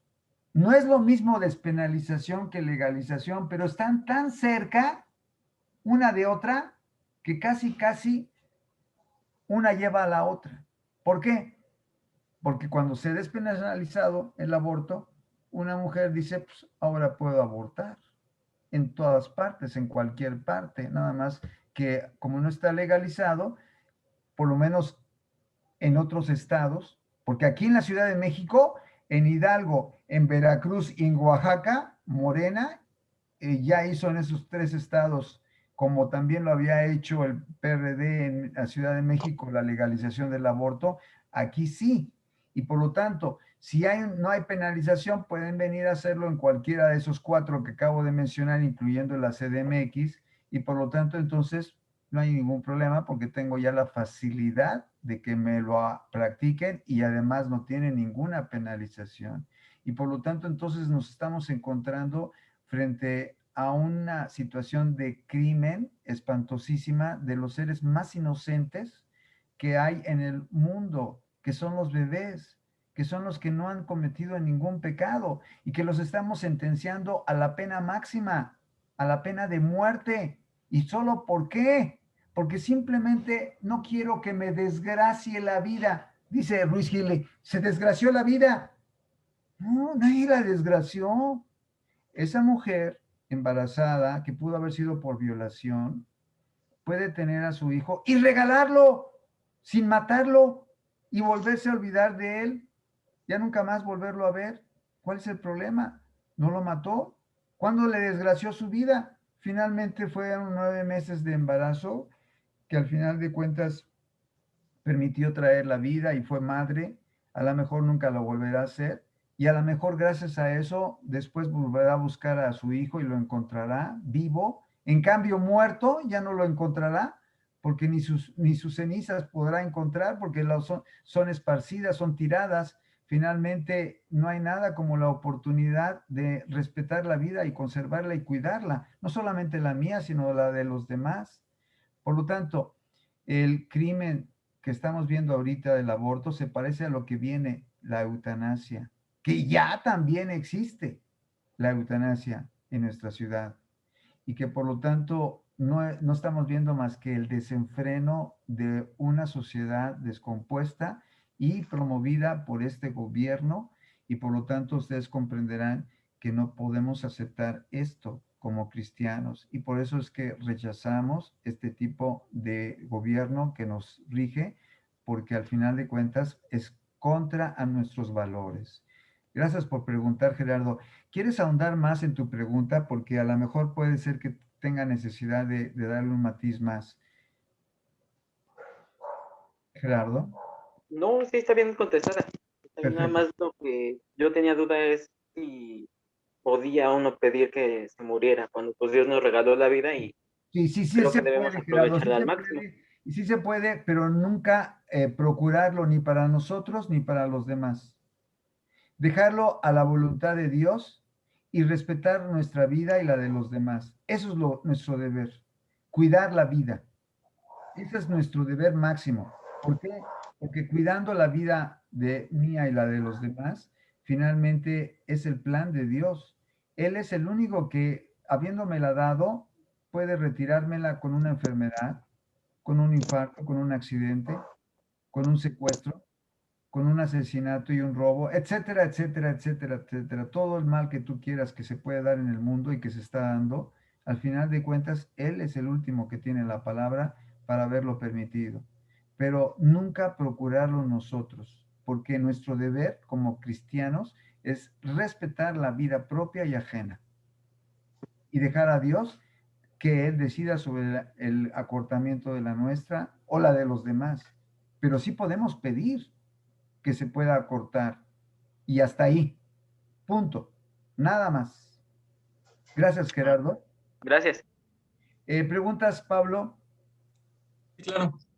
Gerardo también pregunta si se puede hacer oración por una mascota. Claro que sí. Incluso se acuerdan que ya hemos platicado que en el cielo hay la posibilidad también de tenerlas, de acuerdo a un salmo. ¿Se acuerdan que lo comentamos, el 80? Por lo tanto, sí podemos pedir por nuestras mascotas y tenemos la obligación de cuidar a todos los animalitos, especialmente los que nos acompañan y nos son útiles.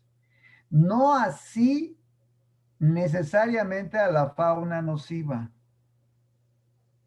No así necesariamente a la fauna nociva. Lo digo necesariamente porque, por increíble que les parezca, hay santos que las protegían a la fauna nociva.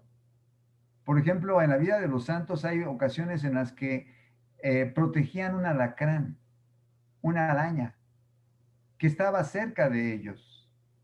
¿Y por qué, Mario? Y que curiosamente los alacranes y las arañas los respetaban a ellos, porque comprendían que eran sus amigos. O sea, yo sé, por eso dije no necesariamente, por eso digo, ¿podemos nosotros destruir a una fauna nociva? Claro que sí, y es legítimo hacerlo, no tiene ningún pecado, ¿verdad? Por eso decía, hay santos que han dado un ejemplo extrañísimo en esa dirección, para que también lo sepan, ¿verdad? Ahí tienen el caso del lobo de Gubbio. El lobo de Gubbio atacaba a una población, asesinaba a las gentes, mataba a los rebaños. Y San Francisco de Asís le dijo, no lo maten, denme oportunidad de hablar con él. Y la historia habla de que el lobo fue y platicó San Francisco con él. Y cuando vieron que el lobo de Gubbio llegaba con San Francisco, imagínense un animalazo terrible frente a San Francisco, todo flaquito, todo delgadito y casi de la misma altura el lobo que San Francisco. Y San Francisco lo presenta a la población de Gubbio y le dicen, señores, aquí tienen a el lobo que les agredía, él está dispuesto a hacer las paces con ustedes.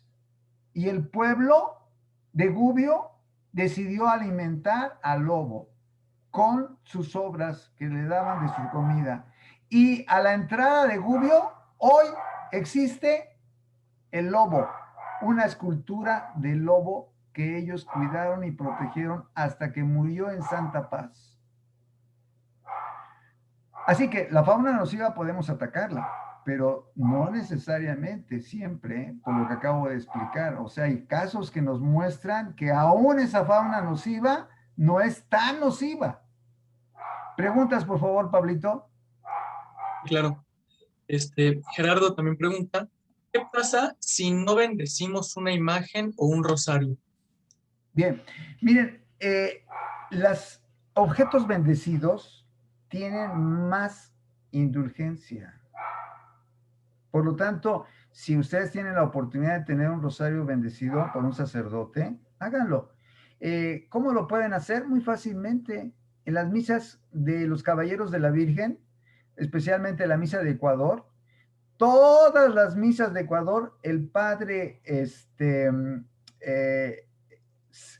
hace un acto de bendición de los objetos. Todas.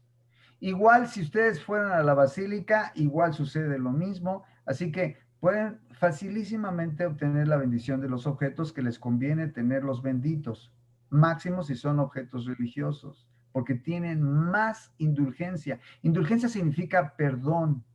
¿Por qué? Porque es un objeto bendecido. Así que no lo desaprovechen. Un objeto bendecido, decía Ana Catalina de Emmerich, es más meritorio que algo que no lo es. Porque la bendición de un sacerdote no es como la nuestra. La bendición de un sacerdote deja huella sobre un objeto para obtener más gracias del cielo. Así de tremenda es la bendición de los objetos.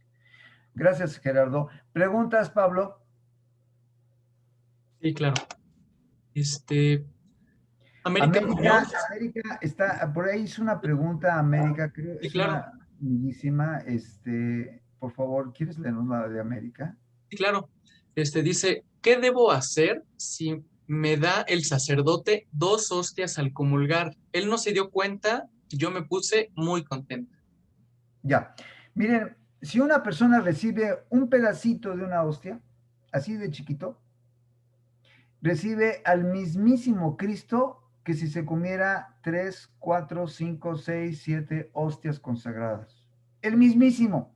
No es más, no es menos, porque no está en la cantidad, está en la substancia, que es el mismísimo Dios. Por lo tanto, no recibimos más cuando recibimos más hostias, ni recibimos menos cuando recibimos menos hostias. La cantidad no es lo importante, es la sustancia, es la presencia misma de Dios. Por eso es tan importante comulgar y por eso es tan importante que cuando reciban la Eucaristía en la mano, por favor, antes utilicen alcohol. Ya se los he dicho varias veces, no utilicen el gel alcoholizado porque el gel alcoholizado tiene alcohol metílico. ¿Y por qué el alcohol? Porque el alcohol se evapora y es etílico. Y ese alcohol nos permite en un momento dado, una vez que reciban la hostia en la mano, con la cual no estoy de acuerdo, entonces puedan ustedes con la lengua fácilmente recoger los pedacitos de partículas de hostias que queden y de esta manera traten santamente las cosas santas. Por eso es muy importante que lleguemos a la iglesia con nuestras manos esterilizadas y no de la calle, sin el alcohol. Repito, no gel alcoholizado porque utiliza el alcohol metílico. Eso lo demostró la FDA, que en México nuestros alcoholes están contaminados con alcohol metílico, que es tóxico, es un veneno. Por eso les he recomendado el alcohol etílico. Y hay alcohol etílico de caña que es una maravilla. Ya les he dicho dónde conseguirlo. En América usted puede conseguirlo porque vive junto al Rin, enfrente a la Basílica. Ahí se lo venden y es un alcohol hasta delicioso olerlo, porque es riquísimo y es saludabilísimo, a diferencia del alcohol etílico que nos venden en las farmacias. Pero es muchísimo mejor que el alcohol metílico con el que está contaminados los geles. Preguntas, Pablo. Muchas gracias. Gracias, América, por venir. Al momento ya son todas ahorita en el chat. Gracias por venir todos. Gracias, América, por Yo tengo una, Mario. Por favor, el cita. Mario, nosotros le llamamos a Dios Padre Yahvé. Los hermanos separados le llaman Jehová. ¿Nos puedes explicar por qué nosotros le llamamos Yahvé? Con mucho gusto. Mira, la clave está en el tetragrama sagrado. Tetragrama sagrado. ¿Cuál es el tetragrama sagrado? Son 4 letras. 4 letras.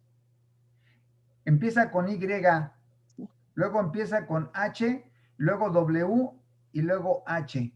Ese es el tetragrama sagrado. Si tú te das cuenta, sí, la primera letra es una consonante, Y.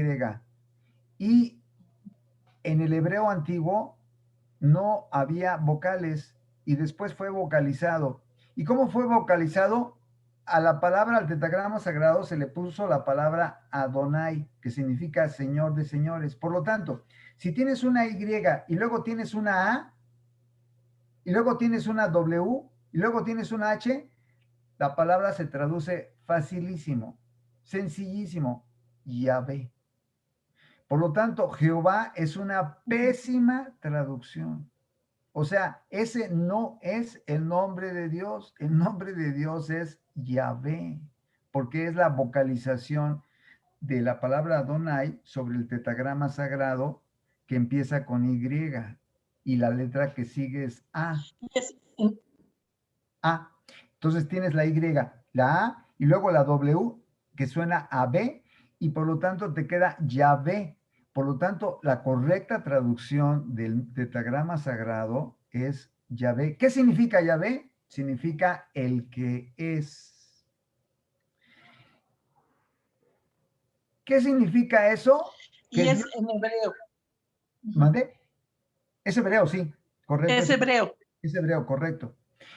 Significa que Dios es, a diferencia de nosotros.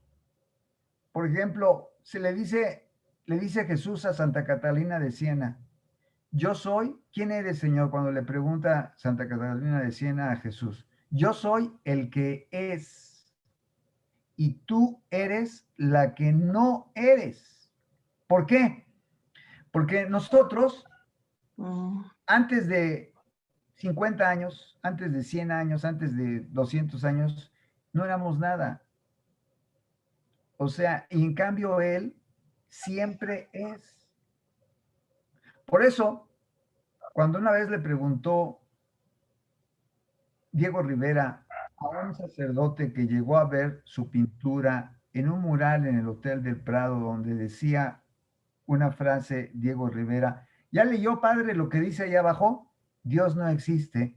Y entonces el sacerdote, que era un sacerdote muy preparado, le contesta, estoy de acuerdo, Dios no existe, porque Dios es. Los que existimos somos tú y yo, le dijo el sacerdote a Diego Rivera. ¿Por qué, padre? Porque nosotros antes no éramos nada. Mañana desapareceremos cuando muramos. Por lo tanto, nosotros somos los que no somos. Y por lo tanto, Dios es. Y por lo tanto, tú y yo existimos. Por lo tanto, antes no existíamos. Después ya no existiremos. O sea, nosotros no somos. Pero en cambio, Dios, que no existe, porque Dios es, Dios siempre es, Dios siempre está, y por lo tanto, tienes mucha razón, Diego, Dios no existe porque Dios es, Dios está siempre presente. Ahí está la respuesta, y ahí está la razón de Yahvé. Si te das cuenta, es una preciosa respuesta que Moisés le hace a Dios en el Sinaí. Está en el 3:15 de Éxodo. Dice, le pregunta, ¿y tú quién eres? Y le contesta a Dios, yo soy Yahvé, que significa el que es. Esa es la respuesta. Gracias, Elcita, por Gracias, Mario. A ti. Gracias a todos, Pablo. Sí, solamente una cosa. Yo más bien tenía entendido que era al revés y que más bien la palabra Adonai, las vocales la tomaron para el nombre de Jehová. No, fíjate que te voy a decir por qué no podría ser Adonai para Jehová, mi queridísimo Pablo. Si tú pones Adonai, la primera es una vocal que es la famosa A, el A. Si tú pones la A y la Y, tienes a Ya. ¿Sí te das cuenta cómo empieza? Ya. No dice G. No dice Jehová. Dice ya. ¿Te das cuenta? O sea, quiero decirte que los mismos testigos de Jehová, en un libro que ellos llaman Dios es veraz, ellos mismos dicen, reconocemos que la correcta traducción del tetragrama sagrado es Yahvé y no es Jehová. Pero tenemos que distinguirnos de los católicos. Entonces, por lo tanto, es simplemente soberbia. ¿Sí me entiendes? No es realmente el conocimiento, sino una aplicación soberbia, la de distinguirse de nosotros. Y por eso es que hacen tantas barbaridades, entre ellas, por ejemplo, su Biblia no tiene los 7 libros del Antiguo Testamento que nosotros llamamos deuterocanónicos, para diferenciarse también de nosotros y apegarse al sínodo de Jamnia de los judíos.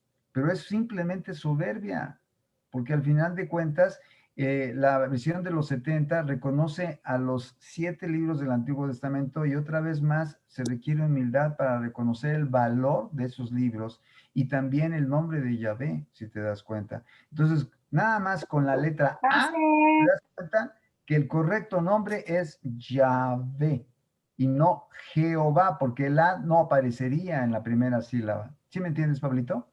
Sí. O sea, es que tenía entendido que al principio así lo escribían, Jehová, pero con el tiempo se fue cambiando la fonética. Exacto, pero si te das cuenta, Jehová, al final de cuentas es el Yahvé, ¿Sí me explicó? Y no el Jehová, o sea, que está mucho más lejos. Por eso es que ellos reconocen que la correcta es la nuestra. Gracias por aclarar más este punto, Pablo. Sí. ¿Preguntas más, Pablo? No, ya en el chat, no, sí, me Víctor, parece que... por favor, buenas noches a todos, Mario, Pablo. Hola Mario, buenas noches Hola, todos, Pablo. buenas noches. Víctor, gracias. Noches, adelante. Buenas noches. Víctor, ¿querías agregar algo? Bueno, una pregunta, Mario, Por ahí favor, está en el Víctor, chat. gracias por Me hicieran preguntar. favor de leerla, es que no veo bien ahorita. Sí. Ah, perfecto. Dice, buenas Por noches favor. a todos. Mario, Pablo. Me reincorporo al círculo bíblico. Quiero preguntar si un alma condenada puede pedir a un demonio cause daño a una persona aún viva. Si es factible, claro, sería con el permiso de Dios. Claro, es una interesantísima pregunta, Víctor? De verdad, Gracias, Mario. muy buena, mira, Víctor, un alma condenada no puede obtener nada de un demonio en el infierno, porque el mismo demonio, como esa alma condenada, están ahí sin poder salir. Ambos quisieran salir, pero Dios solamente permite a ciertos demonios de cierto rango salir, porque si salieran todos, rápidamente llevarían a la humanidad hacia su condenación, porque hay demonios demasiado poderosos. Y por lo tanto, Dios deja en el infierno a los que nos conviene que estén en el infierno y no pueden salir de allí por voluntad de Dios, igual las almas junto con ellos. Por lo tanto, a pesar de que un alma condenada le pidiera a un demonio que hiciera un mal a una persona viva, no puede porque ambos están allí atados sin poder salir del infierno. Mario, muchas gracias, quedó Gracias claro, a muy ti, claro. Víctor. Gracias a ti, Un Víctor, saludo. por preguntar. Muy buena, te aseguro, excelente, Y ya Gracias, Mario. sabemos tus preguntas, Víctor, de verdad, Gracias, Mario, después platico el por qué me ausenté. Mucho gusto, Gracias. mucho gusto, Víctor, ya sabes que mucho aprecio. Pablo. Mario, sí. Los judíos anteriormente sacrificaban muchas cosas. Hoy ya no lo hacen, pero ¿qué es lo que ellos sacrifican o qué es lo que hacen? Bien, muy buena pregunta también, Fer. Antes sacrificaban corderos, palomas, incluso hubo el caso de uno que sacrificó hasta su propia hija. Fue impresionante, terrible. Bueno, el caso es de que hoy ya no sacrifican a ningún animal. Y por lo tanto, hoy solamente las celebraciones judías son sobre la palabra. Hacen un ritual en torno a la palabra, pero ya no sacrifican a ningún animal. Antes sí lo hacían.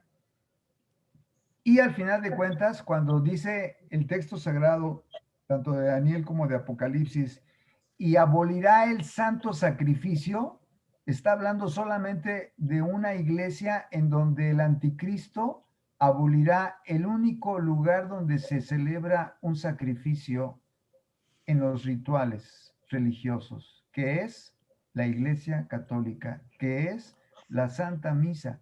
O sea, durante los 3 años y medio, en las iglesias será abolida la celebración eucarística, en los 3 años y medio que reine el anticristo. Pero yo quiero decirles que en los lugares ocultos, donde esté un sacerdote, se estará celebrando la Eucaristía, Donde estén las almas de los perseguidos ahí encarcelados, o a lo mejor en un momento dado huyendo del anticristo, ahí estarán celebrando la Eucaristía.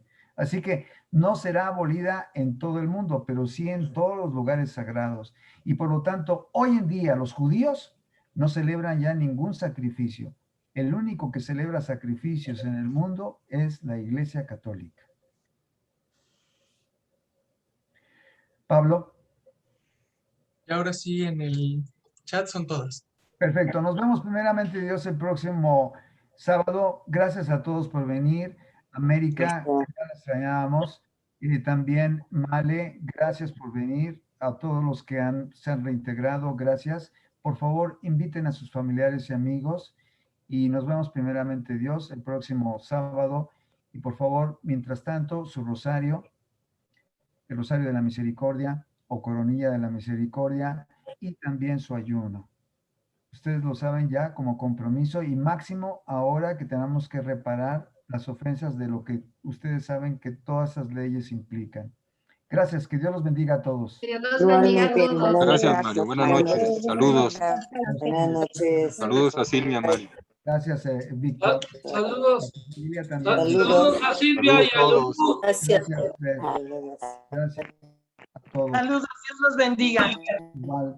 Gracias, Elcita. Adiós, Male. Adiós. Hasta luego, muchas gracias. Que Dios los bendiga. Angélica. Gracias igualmente. Verte, Siguen Angélica. con los angelitos. Gracias. Buenas noches, Pablo. Gracias. Buenas noches, al contrario.